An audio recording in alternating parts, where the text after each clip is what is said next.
যে মুহূর্তে একজন নারী নতুন একটি পুরুষ খুঁজে পায়, সে ভালো অভিনেত্রী হয়ে ওঠে।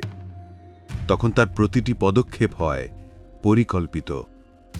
প্রতিটি শব্দ যা তোমাকে বলে, সেগুলো হয় মিথ্যা আর সাজানো।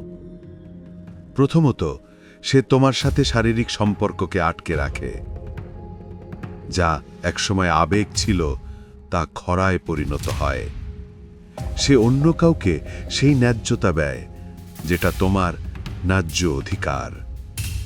দ্বিতীয়ত, সে দ্বন্দ্ব বা মতবিরোধ তৈরি করে। সব কিছুতে সে এমনভাবে যুক্তি দেখাবে যে সকল সমস্যা তোমার কারণেই হচ্ছে, যেখানে সে নিজেই অন্য কারো বুকে শুয়ে থাকে।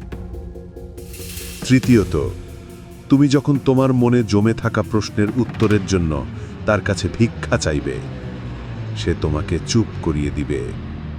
সে তোমাকে বুঝতেই দেবে না তোমার চোখের আড়ালে সে কি করছে। না, অবাক হওয়ার কিছুই নেই। সব কিছু তার হিসাব করা। সে অনেক আগেই তোমাকে তার মন থেকে মুছে ফেলেছে।